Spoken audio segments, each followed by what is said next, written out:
Hello! Good morning!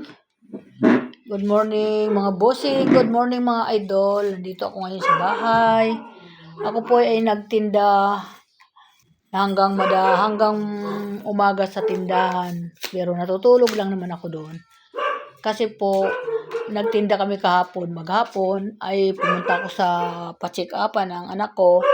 At sinamahan ko siya, pina-check up ko muna. Kaya hindi ko nabuksan ang tindahan ko maghapon. Kaya ang ginawa ko, sa gabi ako nagbabad. So, doon kami natulog ng anak ko sa tindahan ko para kahit pa paano mabuksan ang tindahan. O, yan ngayon. Nandito na ako ngayon sa aking lamisa. At mag-aalmusal naman ako. Ito mga guys, bumili po ako ng pandesal, halagang 50 pesos, almusal namin. Ayan po. Ang lalaki ng pandesal dito. Tinan mo, ang lalaki oh. Ibang klase.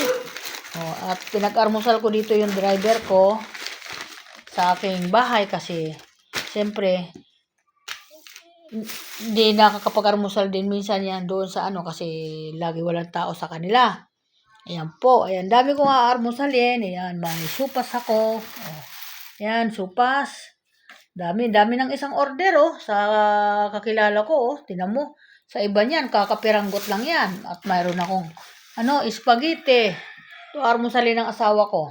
Yan, ko alam kung yan ang almusalin. Ang dami pa po dito, may mga nilagang itlog. Ayan. Yan, aalmusalin ko yan ngayon. At bago ako mag-aalmusal, sabi ko, ako muna magbablog kasi kagabi sobrang pagod ko. Natulog na ako, hindi na ako nakapaggawa ng aking libangan. Ayun po, pasensya na po sa mga bossing at sa mga idol at mga follower ko na wala ako masyado na i-upload kaapon na mga content kasi po sobra ako napagod kasi pina-check up ko yung aking anak. Ayan po, hindi po kami lako-lako sa amin mga ginagawang hanap buhay. Ayan po mga bossing, kaya thank you so much sa lahat at good morning everyone sa lahat ng mga bossing at mga idol.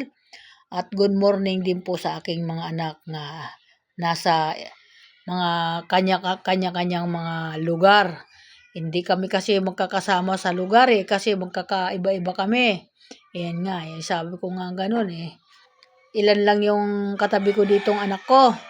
Pero okay na rin yun kasi may cellphone naman tayo, may video call naman tayo para makapag-usap lagi sa atin mga pamilya at mga anak. Mamonitor sila kung ano yung ginagawa. Ganun po ginagawa ko kay Mel. Ayan Mel, huwag kang masyadong inom ng kung ano mga bawal dyan. Pinasabihan na kita. Ayan, kaya isang welcome to my vlog. Another vlog, another araw na naman. Ako ay nagpapasalamat sa Panginoon kay ginising na naman ako na may waga ngayong araw na ito na pakaganda ng bungad na maayos ang panahon natin. Ayan, thank you po. Nandito ako ngayon sa aking bahay, hindi ako aalis. Ako naman ay magpapakain ng aking mga alaga dahil kawawa naman, di ko na napakain kahapon dahil parati kami nagmamadali umalis. Iyan, thank you so much sa lahat. Maraming salamat sa mga bossing at mga idol at mga follower, mga viewer. Maraming salamat sa inyo, sa suporta nyo, sa Nanay Linda nyo. Thank you po. Bye-bye.